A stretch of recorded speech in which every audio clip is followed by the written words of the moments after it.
1. A small face. 2. A V-shaped jawline. 3. Pale, fair skin. 4. Big eyes. 5. Double eyelids. 6. 애교살, or protruding lower eye bags. 7. A medium-sized nose bridge, not too small but definitely not too strong or big. 8. Small but plump lips. And of course, 9. A slim figure. The end result would give you something like this, or this, or this, or this. We see it in K-pop, we see it in K-drama, on advertisements, in billboards, in high school, in college. The Korean beauty standard is the most infamous beauty standard in the world. And not only is it the most strict, it is the most specific beauty standard in the world. If you walk through any Korean grocery store, you'll see the shelves stocked with facial masks, lotions, moisturizers, BB cream, hair products, all for the purpose of making yourself look beautiful. 크리미 컨실러 여기 꼭 읽어보세요. Perfect Serum 특히 다크서클. Makeup is my town.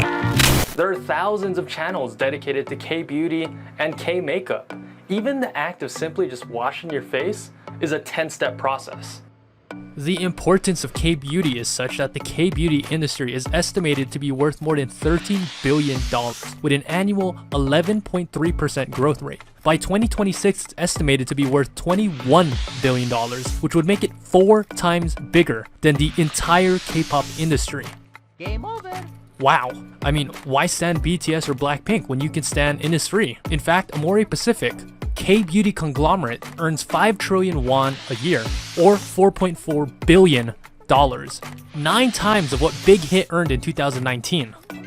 While it's nice to want to look good, this creates the idea that there is only one type of beautiful, and everything else is ugly. Yo, check out this girl. Yo.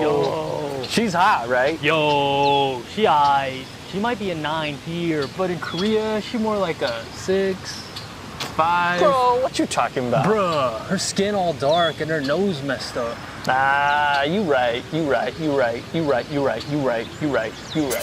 Obviously, most of the girls in the world aren't born with the exact features that match up perfectly with a Korean beauty standard. So in order to hit those standards, many girls turn to plastic surgery. Now, it's no secret, plastic surgery is extremely prevalent in South Korea. In fact, per capita, Korea has the most plastic surgery procedures in the world, with 14% of women having some sort of plastic surgery done. US only has 7%. And for women in their 20s, that number jumps to 30%. The most unnerving and extreme example is the story of Hang Mi-yoku. She was a Korean model. She had a beautiful young face, big eyes, and great features. At the age of 28, she had her first procedure. From then on, she became addicted to the chase. The thought of becoming more beautiful, for skin that was more smooth and youthful, it drove her to have more and more procedures. It eventually came to the point where the doctors refused to do any more surgery because of how enlarged her face had become. So because she couldn't get what she was looking for from the doctors, she took measures into her own hands. She obtained a bottle of silicone from the black market and started injecting it into her face. Eventually, she ran out and resorted to using cooking oil. The attempt on her face had left her scarred and deformed. In an attempt to reverse the damage, she had 10 procedures done. The doctors removed 260 grams, about 0.6 pounds of silicone, oil, and other foreign substances from her face and neck. The doctors did the best they could, but she was still left disfigured. Just a disclaimer, this is not an attack on plastic surgery.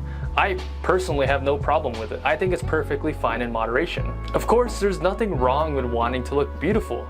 Everybody, and I mean everybody, wants to look beautiful. Who are we to judge and say shame on this person for wanting to look prettier, shame on this person for not being born with the perfect nose? Why should a person be judged for doing something that makes them feel happy and beautiful? But sometimes when a person fails to achieve that standard of beauty, this creates feelings of being unworthy or insecure about their looks, and sometimes they take it to the extreme. Another extreme example is one by Hirai Momo of the K-pop girl group Twice. She revealed in a V-Live that she was instructed as a trainee to lose 15 pounds or 7 kilograms in 1 week. So for 1 whole week, she ate nothing but an ice cube. But even that made her scared, thinking she was going to gain weight. 진짜 안 먹고 아무것도 안 먹고 진짜 다 했어 진짜 몸 안에 있는 거 다 없었어 진짜. 그리고 진짜 침대에 누워 있는 이렇게 침대에 있고 자려고 하잖아. 뭔가 못 일어날 것 같아서 무서워서 눈물이 나는 거야 갑자기.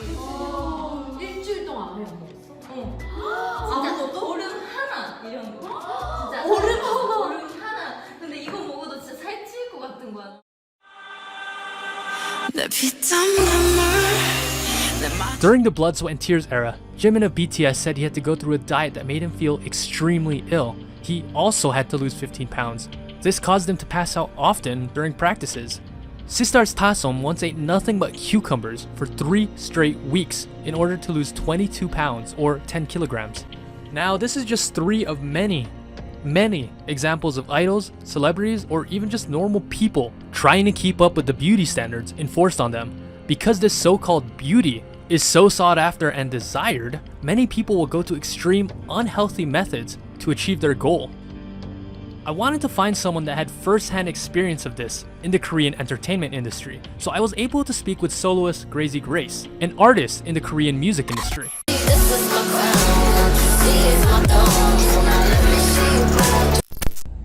So how strict are the beauty standards in Korea, and how much more so if you're a K-pop idol? I think that a lot of people think that the Korean or Asian beauty standards are pretty strict because it's not something that the Western country is used to. I do feel like there is less inclusion of different sizes and colors compared to the Western countries, so it definitely may seem strict, but I guess to Koreans or to Asians it doesn't seem as strict because that's kind of like what we grew up with. For example, in K-pop, if you go for girls, sometimes if you go over 50 kilograms, people might think that you're a little bit overweight, but I do feel like the beauty standards are changing a lot. Like, we're focusing more on talent rather than just appearances.